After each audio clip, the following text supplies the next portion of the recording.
വളരെ ശ്രേഷ്ഠമായ ദിക്റാണ് ലാ ഹൗല. ഒരുപാട് ഗുണഗണങ്ങളുണ്ട്.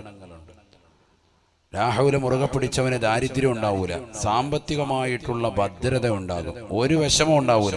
ഒരാളുടെ മുന്നിൽ പോയിട്ട് 5,000 രൂപ കൊണ്ടുവന്ന് ഞാൻ അടുത്ത ആഴ്ച തരാം എന്ന് പറയുന്ന ഒരു അവസ്ഥ ഉണ്ടാവൂല. ഇത് ചെല്ലുന്നവന്, ചെല്ലാത്തവനല്ല. ഇത് മുടങ്ങാതെ പണിയെടുക്കണം. ഞാൻ നേരത്തെ പറഞ്ഞല്ലോ, 2 രീതി കൊണ്ട് വിലായത്ത്. ഒന്ന് വഹബിയാണ്, മുഹ്യിദ്ദീൻ ശൈഖ് റളിയല്ലാഹു അൻഹു ജനിച്ചപ്പോഴേ അള്ളാഹു കൊടുത്തതാണ് വിലായത്ത്. മറ്റൊന്ന് കസബിയാണ്, പരിശ്രമത്തിലൂടെ വിലായത്ത് ലഭിക്കും. തഴവ ഉസ്താദൊക്കെ ആ നിലയ്ക്ക് നേടിയെടുത്തവരാണ്. കസബിയാണ് എന്ന് പറഞ്ഞാൽ അവർ പണിയെടുക്കുകയാണ്. നിസ്കാരം, അതുപോലെ തന്നെ അതിന് ശേഷം മുമ്പുള്ള റവാത്തിബ് സുന്നത്തുകൾ, എല്ലാ സുന്നത്തുകളും കറക്റ്റായിട്ട് മേടിച്ചു, ഒരു കറാഹത്ത് പോലും ചെയ്യാതെ സംശുദ്ധമായ ജീവിതം നയിച്ചുകൊണ്ട് മുന്നോട്ട് പോവുക. അങ്ങനെ പോയി പോയി പോയി പോയി പോയി മസാല അബ്ദീ ബിൻ നവാഫിലി അഖ്റുബു ഹത്താ അകൂന ലഹു യദം വ അർജുല. കയ്യും കാലുമൊക്കെ അല്ലാഹു ആവും. അങ്ങനെ അല്ലാഹു തൗഫീഖ് നൽകട്ടെ. ആ രീതിയിലേക്ക് എത്തും. അതാണ് കസബി. അതിന് പണിയെടുക്കണം, അതിന് നമസ്കാരം വളരെ ചിട്ടയാകണം. നമുക്കിടയിൽ ജീവിച്ചവരൊക്കെയാണ് ഈ വിലായത്തിന്റെ മർത്തബയിലേക്ക് എത്തിയിട്ടുള്ളത്. സിഎം വലിയുല്ലാഹിൽ മടവൂരി ഖദ്ദസല്ലാഹു സിറഹുൽ അസീസ് ശംസുൽ ഉലമ ഇ.കെ. അബൂബക്കർ മുസ്ലിയാരുടെ ശിഷ്യനാണ്. മനസ്സിലാക്കണം നമ്മൾ. പക്ഷെ വിലായത്തിന്റെ മർത്തബയിലേക്ക് അള്ളാഹു ഉയർത്തിക്കൊണ്ടുപോവാണ്, കറാമത്തിന്റെ ഹരികാരിലേക്ക്. കറാമത്ത് കാണിക്കുമ്പോൾ ജനങ്ങൾക്കിടയിൽ സ്വീകാര്യത കൂടുക, അമാനുഷികമാകുന്ന കഴിവുകൾ കാണിക്കുമ്പോൾ. അത് മാത്രം വേഗം ഇൻഷാ അല്ലാഹ് 11 മണിയാകുമ്പോൾ നമുക്ക് എല്ലാം സ്റ്റോപ്പ് ചെയ്ത് പോകണം. സമയം കഴിയാറായി. വേഗം ഇവിടെ ശ്രദ്ധിക്കണേ. രണ്ടാമത്തെ ക്യാമറ റഖീബ് അതീദ് അലൈഹിമുസ്സലാം. 2 മലകളുണ്ട്. ഇതൊക്കെ പണ്ട് ചെറുപ്പത്തിൽ മദ്രസയിൽ പഠിച്ചപ്പോൾ ഒന്ന് കേട്ടതാണ്. പിന്നെ നമുക്കൊരു ചിന്തയേ ഇല്ല ഇങ്ങനെ 2 പേരുണ്ട് എന്ന്. ഇതൊക്കെ ഖുർആൻ സാക്ഷ്യപ്പെടുത്തിയതാ. ഖുർആൻ പറഞ്ഞാൽ അതിനെ വിശ്വസിച്ചോണം, അവിശ്വസിക്കുന്നവൻ കാഫിറാണ്. ഖുർആനിൽ ഒരു ആയത്ത് ഓതിയിട്ട് പറഞ്ഞിട്ട് അതിനെ കൊണ്ട് അവിശ്വസിച്ചാൽ ആ സെക്കൻഡിൽ അവൻ കാഫിറാവും. നേരം വിളിക്കാനൊന്നുമില്ല, ആരും സർട്ടിഫിക്കറ്റ് തരണ്ട. അള്ളാഹു നമ്മളെ കാത്തു സംരക്ഷിക്കട്ടെ. ബിസ്മില്ലാഹിർ റഹ്മാനിർ റഹീം. إذ يتلقى المتلقيان عن اليمين وعن الشمال قعيد ما يلفظ من قول إلا رسول الله صلى الله عليه وسلم. മലക്കുകൾ എഴുതിയതൊക്കെ, നീ നിന്റെ ജീവിതത്തിൽ ചെയ്തതൊക്കെ മലക്ക് രേഖപ്പെടുത്തും. മലക്ക് രേഖപ്പെടുത്താൻ പറയും നിന്നോട്. നീ സ്വന്തമായിട്ട് ഇരുന്ന് എഴുതണം. എവിടെ? എരമത്തൂര് പള്ളിയുടെ ഖബർസ്ഥാനിൽ. നിന്നെ അല്ലാ, ഒരുപാട് ആളുകൾ റൂഹേ ബയാൻ കുടുംബാദികൾ ഈ മജ്‌ലിസിലുള്ളവരുണ്ട്, ഈ സദസ്സിൽ തന്നെ ലൈവായി കേൾക്കുന്ന ആയിരങ്ങളുണ്ട്. എല്ലാവരുടെയും സങ്കടങ്ങളും വിഷമങ്ങളും പ്രയാസങ്ങളും നീ തീർത്തു കൊടുക്കണേ അല്ലാ. അപകടങ്ങളെ തൊട്ട്, ദുരിതങ്ങളെ തൊട്ട്, വിപത്തുകളെ തൊട്ട്, കാലവിപത്തുകളെ തൊട്ട് നീ കാവൽ നൽകണേ അല്ലാ. പാരത്രിക ലോക വിജയികളുടെ കൂട്ടത്തിൽ ഉൾപ്പെടുത്തണേ അല്ലാ. ഞങ്ങൾക്ക് നൽകിയിട്ടുള്ള എല്ലാ അനുഗ്രഹങ്ങളും നീ സ്വീകരിക്കണേ അല്ലാ. അള്ളാഹു നമ്മളെ കബൂലാക്കുമാറാവട്ടെ. എല്ലാവരും അവരവനാൽ കഴിയുന്ന ഒരു തുക ഇൻഷാ അല്ലാഹ് അള്ളാഹു ബർക്കത്ത് ചൊരിയട്ടെ.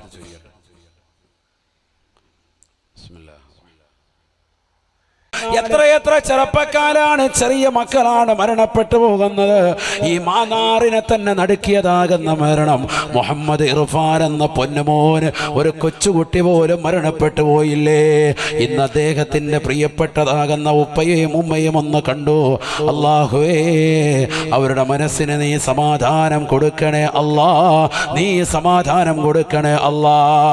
ഈ സമയത്തും ഹൃദയം വല്ലാതെ നടുങ്ങുകയാണ്, ഹൃദയം വല്ലാതെ വിറക്കുകയാണ്.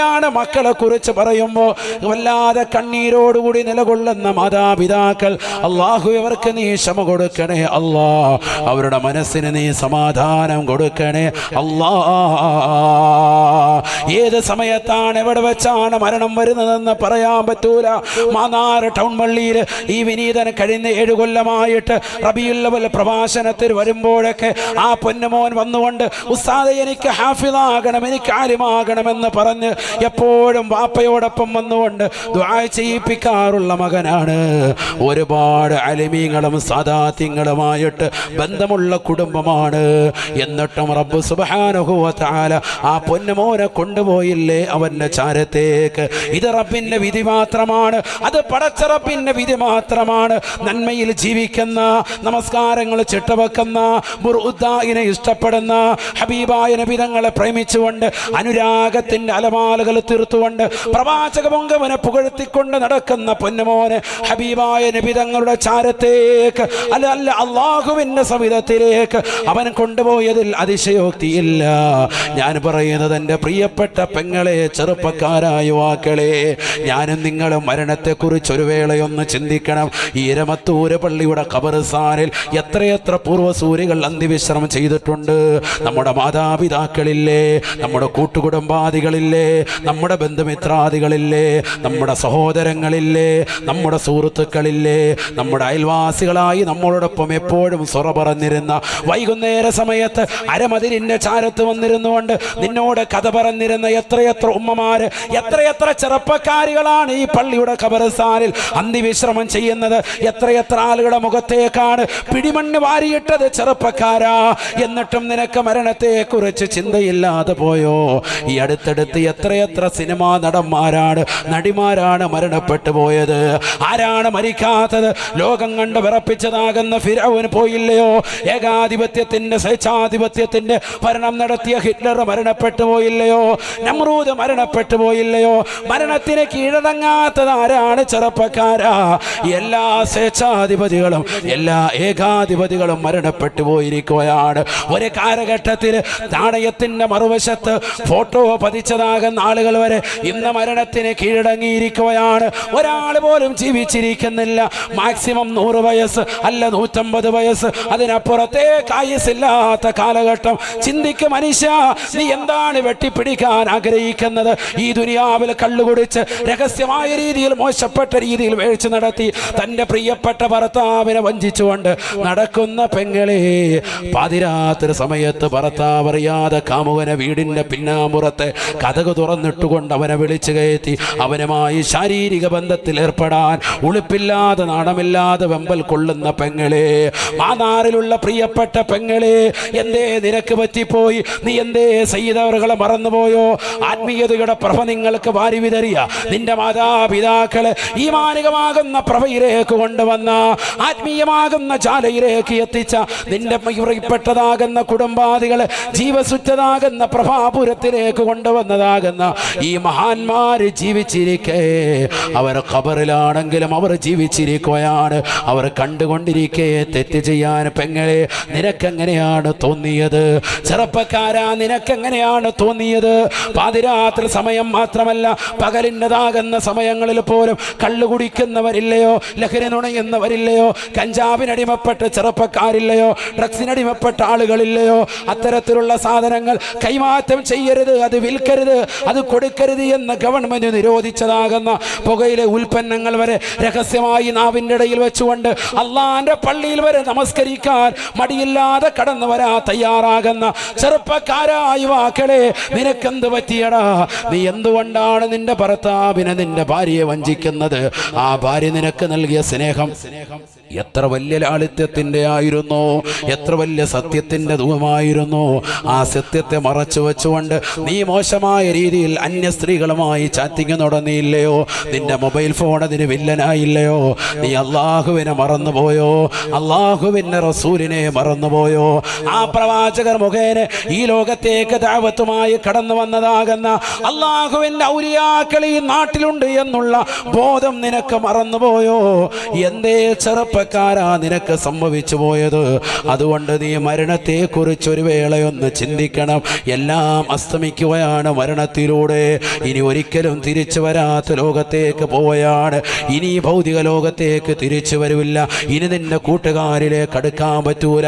നിന്റെ മാതാപിതാക്കളെ ചീത്ത വിളിച്ചത്, നിന്റെ കൂട്ടുകാരെ തെറി വിളിച്ചത്, നീ സമൂഹത്തിൽ മറ്റുള്ളവരെ ഒറ്റപ്പെടുത്തിയത്, മറ്റുള്ളവരെ കുറിച്ച് പരദൂഷണം പറഞ്ഞത്, അയൽവാസികളെ കുറിച്ച് മോശത്തരം പറഞ്ഞു നടന്നത്, നമീമത്തിൽ ഏർപ്പെട്ടത്, കളവ് നടത്തിയത്, കളവ് മുതൽ മറ്റുള്ളവരുമായിട്ട് കൂടിക്കലർന്നുകൊണ്ട് ഭക്ഷിച്ചത് എല്ലാം രേഖപ്പെടുത്തപ്പെട്ടിരിക്കുകയാണ്. ഇനി നീ മരിച്ചങ്ങ് കബറിലേക്ക് അങ്ങ് ചെല്ലുമ്പോൾ അതാ ഒരു മലക്ക് കടന്നു വരുകയാണ്. ഇസ്മുഹു റൗമാൻ, ആ മലക്കിന്റെ പേര് റൗമാൻ എന്നാണ് എന്ന് ഹബീബുനാ റസൂലുള്ളാഹി. ആ മലക്ക് വന്നുകൊണ്ട് നിന്നോട് പറയുകയാണ്, യാ അബ്ദല്ലാഹ് ഉക്തുബ് അമലക ഉക്തുബ് അമലക, അല്ലയോ അല്ലാഹുവിൻ്റെ അടിമേ, നീ നിന്റെ അമലുകളെ മുഴുവനും രേഖപ്പെടുത്തണേ. അപ്പോഴാണ് മനുഷ്യൻ ചിന്തിക്കുന്നത്, എന്താണ് രേഖപ്പെടുത്താനുള്ളത്? ഖബറിനകത്ത് വന്നിരിക്കുന്ന മനുഷ്യനോട് 25, 35, 45, 50, 60, 70, 90, 100 കൊല്ലമൊക്കെ ഈ ദുനിയാവിൽ അടിച്ച് പൊളിച്ച് രസിച്ച് രമിച്ച് മോശമായ രീതിയിൽ കണ്ടുകൊണ്ടുപോയി, മോശമായ രീതിയിൽ കാതുകൊണ്ടുപോയി, സിനിമാറ്റിക് ഡാൻസുകൾ കണ്ടുകൊണ്ട്, സിനിമാ പാട്ടുകൾ കേട്ടുകൊണ്ട് അശ്ലീല ലോകത്തേക്ക് കൈകൾ കൊണ്ടുപോയി, സിനിമാ ടാക്കീസിലേക്ക് കാലുകൾ കൊണ്ട് നടന്നുപോയി. അങ്ങനെ ഹറാമിലൂടെ ചിന്തിച്ച്, ഹറാമ പ്രവർത്തിച്ച്, ഹറാമായ രീതിയിൽ നടന്നു നീങ്ങിയതാകുന്ന മനുഷ്യൻ അവൻ ഖബറിൽ നിന്നുകൊണ്ട് ചിന്തിക്കുകയാണ്, എന്താണ് എഴുതേണ്ടത്? മാമഈ ദവാതുൻ വലാ ഖിറതാസ്.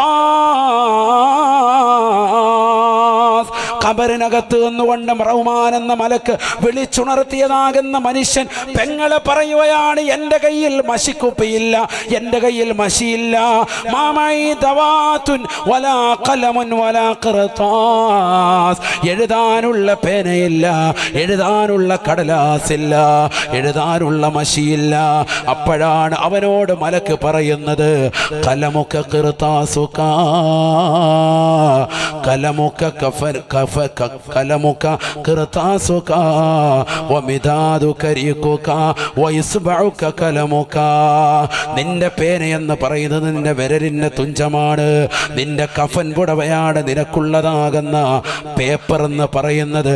നിന്റെ വിരലിൻ്റെ തുഞ്ചം കൊണ്ട് നിന്റെ വായിലൂടെ ഓടിക്കളിക്കുന്ന ഉമനീരിലേക്ക് വിരലെന്ന് വെച്ചിട്ട് ആ ഉമനീര് മഷിയാക്കിയിട്ട് നിന്റെ കഫംപുടയിലേക്ക് നീ ചെയ്ത അമലുകൾ മുഴുവനും രേഖപ്പെടുത്താൻ അവനോട് പറയുമേ എന്ന് ഹബീബുനാ റസൂലുള്ളാഹി.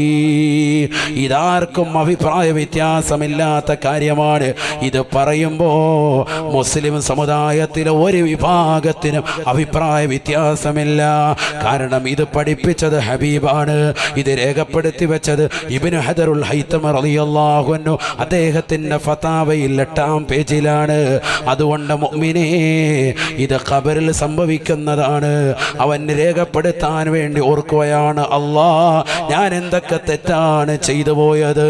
അപ്പോഴാണ് അവൻ്റെ ചെറുപ്പം മുതൽ അവൻ്റെ മനസ്സിൻ്റെ അകത്തളങ്ങളിലേക്ക് ഇങ്ങനെ കടന്നു വരുകയാണ്. വർഷങ്ങൾക്ക് മുമ്പ് അവൻ ചെയ്തു വെച്ചതാകുന്ന എല്ലാ കാര്യങ്ങളും അവൻ്റെ ഹൃദയത്തിലേക്ക് കടന്നു വരുകയാണ്. അവൻ്റെ ചെറുപ്രായത്തിൽ മുതൽ അവൻ ചെയ്തതാകുന്ന സർവ്വ തെറ്റുകുറ്റങ്ങളും കടന്നു വരുകയാണ്. അന്യൻ്റെ മുതൽ കട്ടെടുത്തത്, പള്ളിയിൽ പോയപ്പോൾ ചെരിപ്പടിച്ച് മാറ്റിയത്, പള്ളിയിൽ നിറങ്ങുമ്പോൾ ഇമാമിൻ്റെ മൊബൈൽ ഫോൺ അറിയാതെ പോക്കറ്റിലിട്ട് പോകുന്നത്, അതിൻ്റെ സിമ്മൂരി വലിച്ചു മാറ്റിയത്, അങ്ങനെ തുടങ്ങി ചെറുപ്പത്തിൽ മുതൽ അവൻ ചെയ്തു വെച്ചതാകുന്ന എല്ലാ കളവിൻ്റെ ശീലങ്ങളും അവൻ്റെ ഹൃദയത്തിലേക്ക് വരുകയാണ്. യജമാനെ പറ്റിച്ചുകൊണ്ട് ജീവിച്ചത്, മുതലാളി അറിയാതെ ഗൾഫിൽ നിന്ന് അറബി യത്തീംഖാനയിലാക്കിയിട്ട് കിട്ടിയതാകുന്ന നാണയക്കുട്ട് കൊണ്ടുവന്ന് നാട്ടിൽ കൊണ്ടുവന്ന് സുന്ദരമായ വീട് വെച്ചുകൊണ്ട് വലിയതാകുന്ന ഗളവിളപ്പിൽ പളവിളപ്പിൽ വിരാജിച്ചത്, ജനം മുഴുവനും ഞെട്ടുന്ന രീതിയിൽ മാന്നാറിൻ്റെ ടൗണിൻ്റെ പരിസരത്ത് എല്ലാവരും അന്താളിക്കുന്ന വിധത്തിൽ മനോഹരമായ ബിൽഡിംഗ് സൗധം പണിതത്, അവിടെ മനോഹരമായ കച്ചവടം തീർത്തത്, അല്ലെങ്കിൽ അത് വാടകയ്ക്ക് കൊടുത്തിട്ട് അതിൽ നിന്ന് കിട്ടുന്ന നാണയത്തൊട്ട് കൊണ്ടുവന്ന് ഇൻട്രസ്റ്റിലിട്ട് പലിശക്കിട്ടിട്ട് അതുകൊണ്ട് ജീവിതം മുന്നോട്ട് കൊണ്ടുപോയത്. അങ്ങനെ ജീവിതത്തിൽ അവൻ ചെയ്ത സർവ്വതെറ്റുകളും, അവൻ കള്ളു കുടിച്ചത്, അവൻ വ്യഭിചരിച്ചത്, അവൻ സിനിമ കണ്ടത്, അവൻ സീരിയൽ കണ്ടത്, പാതിരാത്രി സമയത്ത് ആരോരും അറിയാതെ ഇന്റർനെറ്റ് കണക്ഷൻ, വൈഫൈ കണക്ഷൻ മാതാപിതാക്കൾ മക്കൾക്ക് കൊടുത്തത് വിദ്യാഭ്യാസത്തിനാണ് എങ്കിൽ വാപ്പ അറിയാതെ ഉമ്മ അറിയാതെ രഹസ്യമായി ആ വൈഫൈ നെറ്റിലൂടെ മോശപ്പെട്ട തലത്തിലേക്ക് തൻ്റെ കണ്ണുകൊണ്ടുപോയത്, തൻ്റെ കാമുകനുമായി വീഡിയോ കോൾ ചാറ്റ് ചെയ്തത് എല്ലാം അവൾ ഓർക്കുകയാണ്, എല്ലാം അവൻ്റെ മനസ്സിലേക്ക് വരുകയാണ്. ഞാനിത് പറയുമ്പോൾ നിങ്ങൾ ഓരോരുത്തരുടെയും ഹൃദയത്തിലേക്ക് നിങ്ങൾ ചെറുപ്പത്തിൽ ചെയ്തു വെച്ചതാകുന്ന ഏതൊക്കെ വലിയ തെറ്റുകളുണ്ടോ, ഏതൊക്കെ ചെറിയ തെറ്റുകളുണ്ടോ നിങ്ങളുടെ ഹൃദയത്തിലേക്ക് ഇപ്പോൾ കടന്നു വരുന്നില്ലേ? ആ തെറ്റുകൾ മുഴുവനും ഓരോന്നോരോന്നായി രേഖപ്പെടുത്തുകയാണ്. സിഗരറ്റ് വലിച്ചത്, സിനിമ കണ്ടത്, മറ്റുള്ളവരെ മോശപ്പെട്ട രീതിയിൽ തിയേറ്ററിൽ കൊണ്ടുപോയി അവൻ്റെ ടിക്കറ്റിൻ്റെ കാശെടുത്തു കൊടുത്തുകൊണ്ട് അവനെയും പിഴപ്പിച്ചത്, എങ്ങനെയാണ് വീടി വലിപ്പിക്കേണ്ടതെന്ന് മറ്റുള്ളവനെ പഠിപ്പിച്ചത്, ഏത് വിരലാണ് ഇടയിൽ വെക്കേണ്ടതെന്ന് പഠിപ്പിച്ചത്, എങ്ങനെയാണ് വലിക്കേണ്ടതെന്ന് പഠിപ്പിച്ചത്, ഏത് രീതിയിൽ മൂക്കിലൂടെ ബഫ് വിടാമെന്ന് പഠിപ്പിച്ചത്. ഇങ്ങനെയെല്ലാം നിന്റെ ജീവിതത്തിൽ ചെയ്തതാകുന്ന സർവ്വ തെറ്റുകുറ്റങ്ങൾ മുഴുവനും എല്ലാം നീ അടയാളപ്പെടുത്തുകയാണ്. ഒന്നുപോലും വിട്ടുപോകുകയില്ല. ഒരു വള്ളിപുള്ളി വ്യത്യാസം പോലുമില്ലാതെ നിന്റെ കഫംപുടയിലേക്ക് എല്ലാം രേഖപ്പെടുത്തി വെച്ച് കഴിയുമ്പോ മലക്ക് കടന്നു വരുകയാണ്. വകുല്ലു ഇൻസാൻ അൽസംനാഹു ത്വാഇറഹു ഫി ഉനുഖിഹി വനുഖ്രിജു ലഹു യൗമൽ ഖിയാമത്തി കിതാബൻ യൽഖാഹു മൻശൂറാ يقرأ كتابك كفى بنفسك اليوم عليك حسيبا. ഖുർആൻ പറയുകയാണ്, അവൻ രേഖപ്പെടുത്തി വെച്ചതാകുന്ന കഫംപുടയിലേക്ക് എഴുതിയതാകുന്ന അവൻ്റെ പ്രായപൂർത്തിയെത്തിയ തലം മുതൽ അവൻ മരണിക്കുന്നത് വരെയുള്ളതാകുന്ന എല്ലാ നന്മ തിന്മകളും അവൻ അക്യുറേറ്റായിട്ട് രേഖപ്പെടുത്തിയിട്ടുണ്ടാകും. അവനെല്ലാം അള്ളാഹു ഓർമ്മപ്പെടുത്തി കൊടുക്കുകയാണ്. അങ്ങനെ രേഖപ്പെടുത്തി വെച്ചതാകുന്ന സർവ്വ ഇതും കഫം പുടവ മുഴുവനും ചുരുട്ടിയിട്ട് അവൻ്റെ പിരടിയിലേക്ക് അള്ളാഹു വെച്ചു കൊടുക്കും അത്രേ. അതുമായിട്ടാണ് നാളെ മഹ്ശറിലേക്ക് വരിക. നാളെ മഹ്ശറിലേക്ക് വരുമ്പോൾ വിവസ്ത്രനാണ്, ഹുഫാതൻ ഉറാതൻ ഉറലാ, മറക്കപ്പുറത്ത് മറച്ചിരിക്കുന്ന പെങ്ങളെ, ശരീരത്തിൻ്റെ ന്യൂനതകളും നഗ്നതകളും മറച്ചു പിടിച്ചിരിക്കുന്ന പെങ്ങളെ, നാളെ നിങ്ങൾ ഖബറിൽ നിന്ന് മഹ്ശറിലേക്ക് തെളിക്കപ്പെടുക. എന്നെയും നിങ്ങളെയും ഹുഫാതൻ ഉറാതൻ ഉറലാ, ശരീരത്തിൽ നൂലിര പോലും വസ്ത്രമില്ലാതെയാണ് ഇന്ന് നിങ്ങൾ 3 തുണ കഫം പുടവ ചുറ്റി നിസ്കാരക്കുപ്പായം ഇടിച്ചു, എല്ലാ നിലയ്ക്കും കഫം പുടവ അടക്കിയതാകുന്ന പെങ്ങളെ, നിന്നെ നാളെ കൊണ്ടുവരുന്നത് ഇതൊന്നുമില്ല. ഹുഫാതൻ ഉറാതൻ ഉറലാ, നഗ്നപാതകരായി, ചെരുപ്പില്ലാത്തവരായി, വസ്ത്രമില്ലാത്തവരായി അള്ളാഹുവിൻ്റെ ദർബാറിലേക്ക് കൊണ്ടുവരപ്പെടുമത്രേ. അന്ന് പടച്ചറപ്പിൻ്റെ മുന്നിൽ കൊണ്ടുവരുകയാണ്. അന്നാണ് അവരുടെ കൈകളിലേക്ക് കിതാബ് നൽകുന്നത്. വലത് കൈയിലാണ് നൽകപ്പെട്ടതെങ്കിൽ രക്ഷപ്പെട്ടുപോയി, ഇടത് കൈയിലാണ് എങ്കിൽ വിപത്തായി പോയി. ഈ എഴുതപ്പെട്ടത് സർവ്വതും രേഖപ്പെടുത്തിയിട്ട് കോർവ ചെയ്ത് കിതാബാക്കിയിട്ട് നിന്റെ കൈകളിലേക്ക് ഏൽപ്പിക്കുകയാണ്. ഈ കിതാബ് ഒന്ന് വായിക്കണേ. ദുനിയാവിൽ ഒരുപാട് പൈങ്കിളി പുസ്തകങ്ങൾ വായിച്ചവനല്ലേ? മാതാപിതാക്കൾ പഠിക്കാൻ വേണ്ടി റൂമിലേക്ക് വിട്ടപ്പോൾ ലാപ്ടോപ്പിലൂടെ മൊഞ്ചത്തിയെ കണ്ടുകൊണ്ട് വീഡിയോ ചാറ്റിംഗ് ചെയ്ത ചെറുപ്പക്കാരനല്ലേ? വാപ്പയറിയാതെ ഉമ്മയറിയാതെ അന്യപുരുഷന്മാരുമായി രഹസ്യമായി ചാറ്റിംഗ് ചെയ്ത പെങ്ങളല്ലേ? കിതാബക്ക്, നിന്റെ ഈ കിതാബൊന്ന് വായിക്കണേ. നിന്റെ ചെറുപ്പകാലഘട്ടം മുതൽ നീ പ്രായാധിക സമയത്ത് ചെയ്തു കൂട്ടിയതാകുന്ന എല്ലാ മോശത്തരങ്ങളും രേഖപ്പെടുത്തി വെച്ചിട്ടുള്ള കിതാബാണ്. കഫാ ബിനഫ്സിക അൽയൗമ അലൈക ഹസീബാ. അന്ന് നിനക്ക് ഏറ്റവും മതിയായത് അതുമാത്രമാണ്. നിന്റെ എല്ലാ അഹങ്കാരങ്ങളും കെട്ടടങ്ങുകയാണ്. നീ വലിയ വ്യക്തിത്വമായി ദുനിയാവിൽ ജീവിച്ചവനാണ്. എല്ലാം സമൂഹത്തിൽ ഇല്ലാതാവുകയാണ്.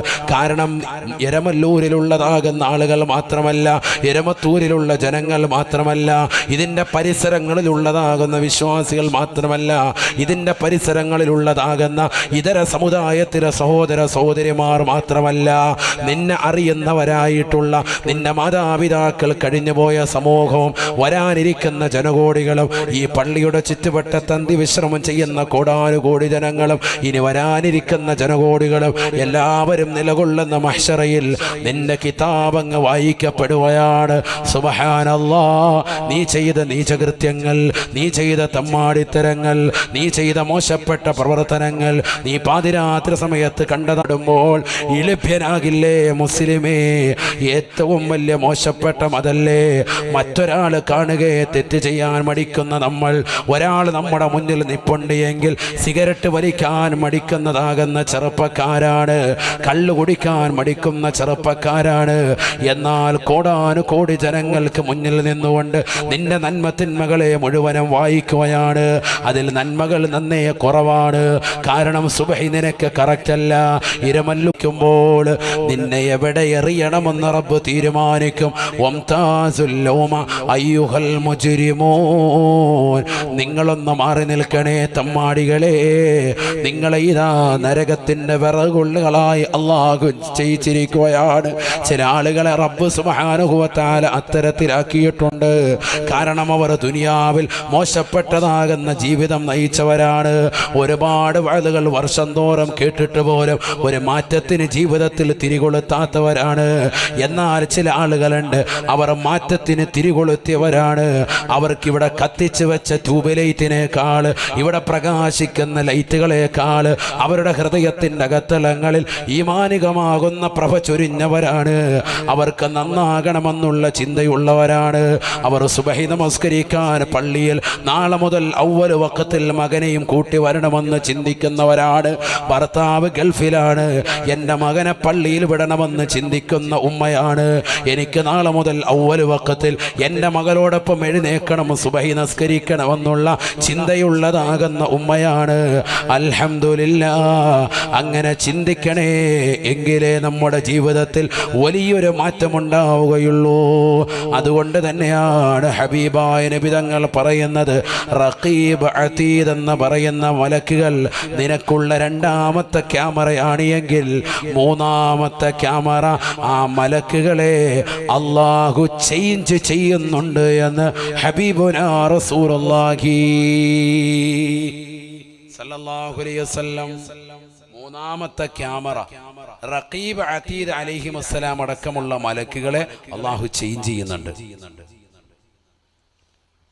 അവര് മാറും. എപ്പോഴൊക്കെ മാറും? ഓവർ ടൈമില്ല, എല്ലാവർക്കും കറക്റ്റായിട്ട് ഡ്യൂട്ടി കൊടുക്കുക. എന്തിനാ അങ്ങനെ കൊടുക്കുന്നത്? ഇവർക്ക് ക്ഷീണമൊന്നും ഇല്ലല്ലോ. അവരോടൊപ്പമുള്ളതാകുന്ന മലക്കുകളെ അള്ളാഹു ഇങ്ങനെ ചേഞ്ച് ചെയ്തുകൊണ്ടേയിരിക്കും. മലക്കുകൾക്ക് ക്ഷീണമില്ല, ഭക്ഷണം കഴിക്കണ്ട, ഒന്നും വേണ്ട, ഉറക്കം വേണ്ട, ഒന്നുമില്ല. അങ്ങനത്തെ സൃഷ്ടിപ്പാണ്. പക്ഷെ അല്ലാഹു സുബ്ഹാനഹു വ തആല മനുഷ്യനോടുള്ള ബഹുമാന ആദരവുകൾ സൂചകമായിട്ട് ഇങ്ങനെ ചേഞ്ച് ചെയ്തുകൊണ്ടേയിരിക്കും മലക്കുകളെ. സുബഹിക്ക് ഒരു വിഭാഗം മലക്ക് വരും, എന്നിട്ട് പള്ളിയിൽ വന്ന് ജമാഅത്തായി നിസ്കരിക്കുന്നവരോടൊപ്പം അവർ ജമാഅത്തിൽ പങ്കാളികളാവും. സുബഹി നിസ്കരിക്കും, ജമാഅത്തിലുണ്ടാവും ആ മലക്കുകൾ. സുബഹി കഴിഞ്ഞാൽ ഉടനെ അവർ എല്ലാ നന്മത്തിനുമകൾ രേഖപ്പെടുത്താൻ തുടങ്ങും. ഏതുവരെ? ഇലൽ അസ്രി, അസ്ർ വരെ ഈ മലക്കുകൾ രേഖപ്പെടുത്തും. അസ്ർ നിസ്കാരമാകുമ്പോ മറ്റൊരു വിഭാഗം മലക്ക് വരും. ഹദീസാണ്, നബി തങ്ങൾ പറഞ്ഞതാണ് സല്ലല്ലാഹു അലൈഹി വസല്ലം. ആ മലക്കുകൾ വന്നിട്ടോ അവർ ഇവരോടൊപ്പം തന്നെ മോമിനികളാകുന്ന ആളുകൾ പള്ളിയിലുണ്ട്. അസ്ർ നിസ്കരിക്കാൻ വന്നവർ, ആ അസ്ർ നിസ്കരിക്കാൻ വന്നവരോടൊപ്പം ഇവരും അസ്ർ നിസ്കരിക്കും. സുബഹിക്ക് വന്ന് നന്മത്തിന്മകൾ രേഖപ്പെടുത്തുന്ന മലക്കുകളും ആ ജമാഅത്തിലുണ്ട്. അങ്ങനെ എല്ലാവരും കൂടി അസ്ർ നിസ്കരിക്കും. അസ്ർ നിസ്കാരം കഴിയുമ്പോൾ ഈ മലക്കുകൾ റിക്കാർഡൊക്കെ ഇവരുടെ ഏൽപ്പിച്ചിട്ട് സുബഹിക്ക് വന്നതാകുന്ന മലക്കുകൾ നേരെ റബ്ബിലേക്ക് എടുക്കലേക്കും, അള്ളാഹുവിന്റെ അടുക്കലേക്കും. അസറിന് വന്ന മലക്കുകൾ അവിടുന്ന് പിന്നെ പണി തുടങ്ങാൻ നന്മത്തിന്മകൾ രേഖപ്പെടുത്തുന്ന പരിപാടി അവർക്ക്. അവർ സുബഹി വരെ രേഖപ്പെടുത്തും. സുബഹി ആകുമ്പോൾ അടുത്ത മറ്റൊരു വിഭാഗം മലക്ക് വരും. എന്നിട്ട് ഈ മലക്കുകളുമായിട്ട് ഒന്നിച്ച് മോമിനീങ്ങളോടൊപ്പം തന്നെ സുബഹിക്ക് ജമാഅത്തായി നിസ്കരിക്കുന്നുണ്ട്. നിസ്കാരം കഴിയുമ്പോൾ റിക്കാർഡൊക്കെ കൈമാറി വീണ്ടും അവർ തുടങ്ങും. ഇങ്ങനെ റൊട്ടേറ്റാണ്, ഇതിങ്ങനെ റൊട്ടേറ്റ് നടന്നുകൊണ്ടേയിരിക്കുകയാണ് സുബഹിയും അസറും. അതുകൊണ്ടാണ് മറ്റുള്ള വഖത്തുകളെക്കാൾ ശ്രേഷ്ഠതയാണ് ഏത്? സുബഹിയും അസറും. അസറിനെയാണ് അങ്ങനെ ഉണ്ട്. ഹദീസ്, ചില ഹദീസുകൾ അങ്ങനെയുണ്ട്. അസറിന്റെ ശ്രേഷ്ഠത അറിഞ്ഞിരുന്നെങ്കിൽ മുട്ടിലെഴഞ്ഞു വരുമായിരുന്നു. ഹദീസുണ്ട് അങ്ങനെ.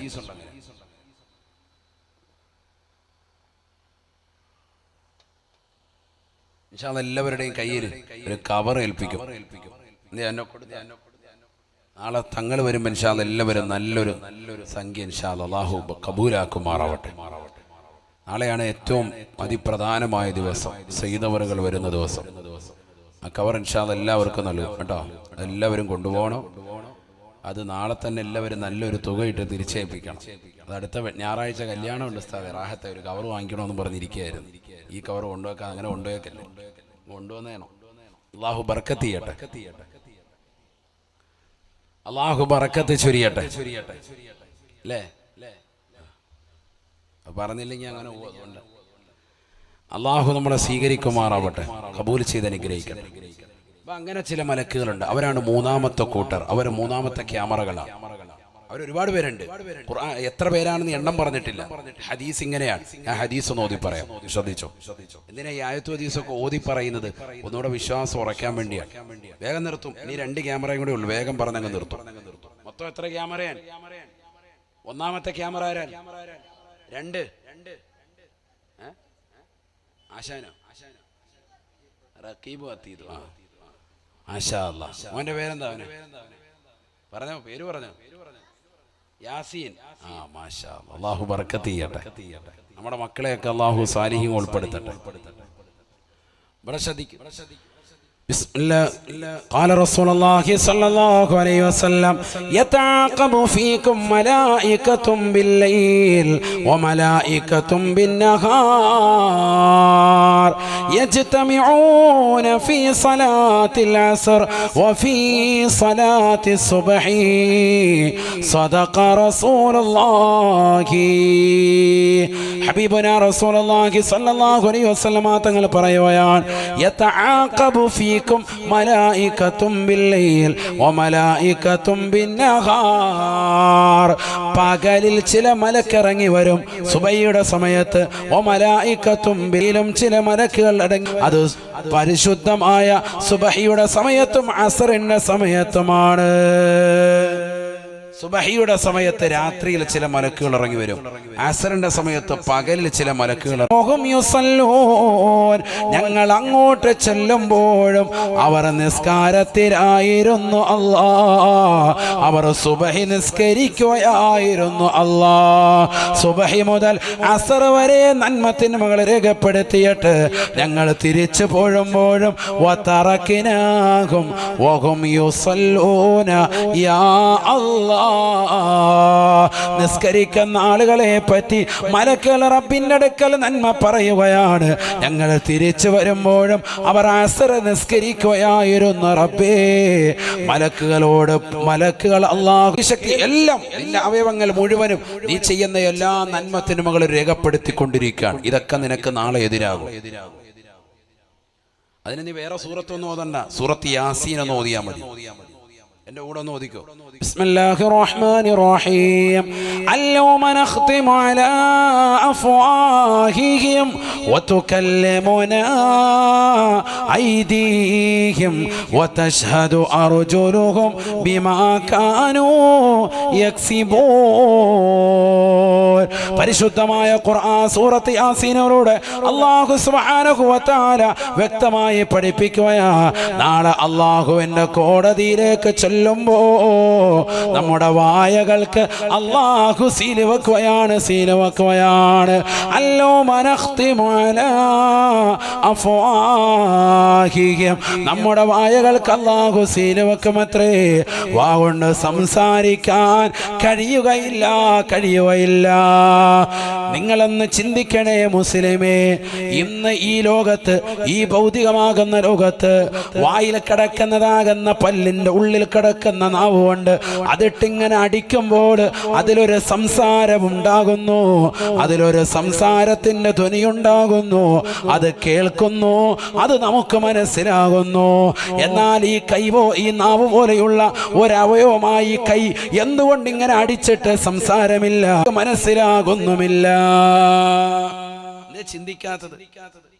ഈ നാവ് വെറുതെ ഇങ്ങനെ സംസാരിക്കുമ്പോൾ അതിലൊരു ഭാഷയുണ്ടാകുന്നു, ആ ഭാഷയിലൂടെ നമുക്ക് സംസാരിക്കാൻ കഴിയുന്നു, നമുക്കെല്ലാവർക്കും തിരിയുന്നു. ഈ കൈ കൊണ്ട് മേടിച്ചിട്ടൊന്നുമില്ല. എന്താണ് ആചാര്യ? ഒന്നും മനസ്സിലാകുന്നില്ല. കൈകൊട്ടി വിളിക്കുകയാണോ, കൈകൊട്ടി പാട്ടാണോ, ഒപ്പനപ്പാട്ടാണോ, എന്താണ് മനസ്സിലാകുന്നില്ല. നിസ്കാരത്തിന് ഇനി വല്ല കീഴ്വായി പോയതാണോ?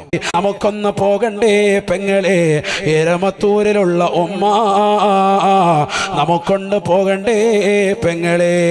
വാപ്പയും ഉമ്മയും നിനക്ക് നൽകിയ സ്നേഹം 18 വയസ്സുള്ള പൊന്നുമോളെ എന്തേ നീ മറന്നു പോയത്? ഇന്നലെ കണ്ട കാമുകന്റെ ബൈക്കിന്റെ പിന്നാമ്പുറത്ത് കയറി ഹെൽമറ്റ് ധരിച്ച് മാസ്ക് വെച്ച് വാപ്പയെ കബളിപ്പിച്ചുകൊണ്ട് വാപ്പ നടത്തുന്ന കൂൾ ഡ്രിങ്ക്സ് കടയിൽ വന്നുകൊണ്ട് ജ്യൂസ് കുടിച്ചുകൊണ്ട് മടിയില്ലാത്ത, ഉളുപ്പില്ലാത്ത, നാണമില്ലാത്ത പെങ്ങളെ, ഖബറിനെ കുറിച്ച് ഓർക്കണേ, മഹ്ശറയെ കുറിച്ച് ഓർക്കണേ. ഇതൊക്കെ പറയുമ്പോഴും നാളെ ഇതെല്ലാം എടുത്ത് ട്രോളുന്ന ആളുകൾ ഉണ്ടാകുമെന്ന് ഉറച്ച വിശ്വാസത്തിലാണ് കുമ്മനം ഉസ്താദ് പറയുന്നത്. കാരണം നിരീശ്വരവാദികളും യുക്തിവാദികളും കൂടി വരുന്ന കാലഘട്ടമാണ്. അവർക്ക് ഖബറിനെ കുറിച്ച് ചിന്തയില്ല, അവർക്ക് മഹ്ശറയെ കുറിച്ച് ചിന്തയില്ല. അങ്ങനെ പറയുന്നവരെയും പ്രചരിപ്പിക്കുന്നവരെയും ഇഷ്ടമല്ല. പക്ഷേ ഇത് പറയാതിരിക്കാൻ സാധ്യമല്ല. മരണം യാഥാർത്ഥ്യമാണ്, ഖബർ ജീവിതം യാഥാർത്ഥ്യമാണ്. അവിടെ ചോദ്യോത്തരങ്ങളുണ്ട്, അവിടെ ശിക്ഷകളുണ്ട്. അവിടെ രക്ഷപ്പെടണമെങ്കിൽ ദുനിയാവിൽ അമൽ ചെയ്യണം, ഇവിടെ നിസ്കരിക്കണം, ഇവിടെ തഖ്വയിലൂടെ ജീവിക്കണം, ഇവിടെ ഹഖായ മുഅ്മിനായി ജീവിക്കണം. ഇവിടെ കണ്ണുകൊണ്ട് മോശമായ കോഷ്ടി കാണിക്കാൻ പാടില്ല, ഇവിടെ കാതുകൊണ്ട് ഹറാമായ തലത്തിലേക്ക് പോകാൻ പാടില്ല, ഇവിടെ കൈകൾ കൊണ്ട് ഹറാമായ തലത്തിലേക്ക് പിടിക്കാൻ പാടില്ല, ഹറാമായ തലത്തിലേക്ക് കാലുകൊണ്ട് പോകാൻ പാടില്ല. മാതാപിതാക്കളെ മനസ്സിലാക്കാതെ, അവരുടെ സ്നേഹവാത്സല്യങ്ങൾ തിരിച്ചറിയാതെ ഇന്നലെ കണ്ട കാമുകനുമായി ഒളിച്ചോടാ തയ്യാറെടുക്കുന്ന പെങ്ങളെ പാടില്ല, പാടില്ല. ഓഫ്ലൈനിലേക്ക് പഠനങ്ങൾ മാറിയിട്ടുണ്ടെങ്കിലും ഓൺലൈൻ സമ്പ്രദായം ഒരു വേദ മക്കളെ ഒരുപാട് വഴികളിലേക്ക് കൊണ്ടുപോയിട്ടുണ്ട്. മൊബൈൽ ഫോണിൽ വാട്സാപ്പിലൂടെ വാപ്പയറിയാതെ അന്യപുരുഷന്മാരുമായി ചാറ്റിങ്ങുകൾ മക്കൾ തുടങ്ങിയിട്ടുണ്ട്. ഞാൻ എൻ്റെ പ്രിയപ്പെട്ട മാന്നാറിലുള്ള എൻ്റെ സഹോദര സഹോദരിമാരോട് സ്നേഹത്തോടുകൂടി പറയുകയാണ്, റോഹേ ബയാൻ കുടുംബത്തിലുള്ള ഒരുപാട് ഉമ്മമാര് ഉപ്പമാര് ഈ മജ്‌ലിസിലുള്ളത് കൊണ്ട് തന്നെ ഓർമ്മപ്പെടുത്തുകയാണ്. നമ്മുടെ മക്കളെ ഒന്ന് പ്രത്യേകം ഒന്ന് ശ്രദ്ധിക്കണേ. അവർ സ്കൂളിലേക്ക് പോകുന്നതും അവർ തിരിച്ചു വരുന്നതും, അവർ ട്യൂഷന് പോകുന്നതും തിരിച്ചു വരുന്നതും, അവരുടെ ക്ലാസ്സിലെ ടീച്ചർ ആരാണ്, അവരുടെ ഹെഡ് മിസ്സസ് ആരാണ്, എത്ര മണിക്കാണ് സ്കൂൾ വിടുന്നത്, എത്ര മണിക്കാണ് ക്ലാസ് കഴിയുന്നത്, എത്ര മണിക്കാണ് മദ്രസ തുടങ്ങുന്നത്, എല്ലാം ഒന്ന് അറിഞ്ഞിരിക്കണേ ഉമ്മ, എല്ലാം ഒന്ന് മനസ്സിലാക്കിയിരിക്കേണ്ട കാലഘട്ടമാണ്. മക്കളുടെ എണ്ണം പോലും കറക്റ്റ് അറിയാത്ത മാതാപിതാക്കളായി അധപ്പതനത്തിൻ്റെ അടിയിലേക്ക് പോകാൻ പാടില്ല. മക്കളെ കുറിച്ച് വ്യക്തമായ ധാരണയുണ്ടാകണം, അവരുടെ പഠിപ്പിൻ്റെ കാര്യത്തെക്കുറിച്ച് ശ്രദ്ധയുണ്ടാകണം. എൻ്റെ മകനൊരു ആലിമാകണം, എൻ്റെ മകനൊരു ഹാഫിദ് ആകണം, എൻ്റെ മകനൊരു ഡോക്ടർ ആകണം, എൻ്റെ മകനൊരു എഞ്ചിനീയർ ആകണം. അങ്ങനെ ഓരോ ചിന്തയിലും നിലകൊള്ളുന്ന പ്രിയപ്പെട്ട മാതാപിതാക്കൾ മക്കളുടെ പഠനത്തെക്കുറിച്ച് പ്രത്യേകം കാഴ്ചപ്പാടുണ്ടാവണേ. പ്രത്യേകിച്ച് പെൺമക്കളുടെ കാര്യത്തിൽ ജാഗ്രത പുലർത്തണേ. അവർക്ക് വിദ്യാഭ്യാസം കൊടുക്കണം, അനിവാര്യമാണ്. പക്ഷേ അവരെ ശ്രദ്ധിക്കാതിരിക്കരുത്, അവർക്ക് പരിപൂർണമായി ശ്രദ്ധ കൊടുക്കണേ. അങ്ങനെ നിന്റെ ജീവിതത്തിൽ പരിപൂർണമായി ശ്രദ്ധ കൊടുത്ത് മുന്നേറാൻ അല്ലാഹുവേ നീ തൗഫീഖ് നൽകണേ. അല്ലാ, നീ ചെയ്യുന്ന സർവ്വ അമയങ്ങളും നിന്റെ അവയവങ്ങൾ രേഖപ്പെടുത്തുന്നുണ്ട്. അത് നിന്റെ 4ാമത്തെ ക്യാമറയാണ് എന്നുള്ള ഉറച്ച വിശ്വാസമുണ്ടാവണം. 5ാമത്തെ കറാമറ നീ നിലകൊള്ളുന്ന സ്ഥലമാണ് തഹ്ഫദിൽ അർള ഫഇന്നഹാ ഉമ്മുക്കും ഭൂമിയെ ഒന്ന് സൂക്ഷിക്കണേ. ഭൂമി നിങ്ങളുടെ മാതാവാണ്, ഭൂമി നിങ്ങളുടെ ഉമ്മയാണ്. അതുകൊണ്ട് എവിടെ പോയാലും ഈ ഭൂമിയോട് അക്രമം പാടില്ല, പ്രകൃതിയോട് മോശമായ രീതിയിൽ പെരുമാറാൻ പാടില്ല. ഇത് ഹബീബായ നബി തങ്ങൾ പഠിപ്പിച്ച മാനവികതയാണ്. എല്ലാ ജീവജാലങ്ങളോടും മാത്രമല്ല, എല്ലാ സൃഷ്ടിജാലങ്ങളോടും മാത്രമല്ല, സഹോദര സമുദായത്തിലുള്ളവരോട് മാത്രമല്ല, പ്രകൃതിയോട് വരെ മാന്യമായി പെരുമാറണമെന്ന് പഠിപ്പിച്ച കാരുണ്യത്തിന്റെ കരസ്പർശം കൊണ്ട് മാലോകരുടെ മനതലങ്ങളെ മദീനയിലേക്ക് മാടി വിളിച്ച ഹബീബ് മുഹമ്മദ് മുസ്തഫ സല്ലല്ലാഹു അലൈഹി വസല്ലം ആ പ്രവാചകരുടെ യഥാർത്ഥമാകുന്ന സച്ചരിതരാകുന്ന അടിമകളിൽ ഉൾപ്പെട്ടുകൊണ്ട് ജീവിക്കണേ. അല്ലാഹുവേ, ഞങ്ങൾക്ക് നീ തൗഫീഖ് നൽകണേ അല്ലാ. ഈ പറയപ്പെട്ട 5 ക്യാമറകളെ മുൻനിർത്തി മാന്യമായ ജീവിതം നയിച്ച് മാന്യമായ അമലുകൾ ചെയ്ത് നമസ്കാരങ്ങൾ ചിട്ടവച്ച് നോമ്പുകൾ നോറ്റുവീട്ടി കുടുംബങ്ങളെ ബന്ധങ്ങളെ പരിപൂർണമായി ശ്രദ്ധ കേന്ദ്രീകരിച്ച് അയൽപക്ക ബന്ധങ്ങൾ ശാക്തീകരിച്ച് മക്കളുടെ വിദ്യാഭ്യാസങ്ങൾ ശ്രദ്ധിച്ച് മക്കളുടെ പഠിപ്പുകൾ പ്രത്യേകമൊന്ന് ശ്രദ്ധ കേന്ദ്രീകരിച്ച് അവനവൻ സ്വന്തം തഖ്വയിൽ അധിഷ്ഠിതമായ ജീവിതം നയിച്ച് കുടുംബത്തെ മാന്യമായി പോറ്റി ഭാര്യയോടുള്ള സ്നേഹത്തിൽ വീഴ്ച വരുത്താതെ ഭർത്താവിനോടുള്ള കടമകളിൽ യാതൊരുവിധ കുറവും വരുത്താതെ മാന്യമായ ജീവിതം നയിച്ച് കലിമത്തു തൗഹീദ് ഉച്ചരിച്ചുകൊണ്ട് ഹബീബായ റസൂലുള്ളാഹി സ്വല്ലല്ലാഹു അലൈഹി വസല്ലമ തങ്ങളുടെ പൂമുഖം ദർശിച്ച് സ്വർഗത്തിന്റെ ഫോട്ടോ കണ്ടുകൊണ്ട് നല്ല ദിവസത്തിൽ നല്ല സന്ദർഭത്തിൽ നല്ല സമയത്ത് നല്ല രീതിയിൽ നല്ലവരുടെ ചാരത്ത് വെച്ചുകൊണ്ട് മരണം വരിക്കുവാനുള്ള മഹാസൗഭാഗ്യം നീ നൽകി തുണയ്ക്കണേ അല്ലാ. നീ നൽകി അനുഗ്രഹിക്കണേ അല്ലാ.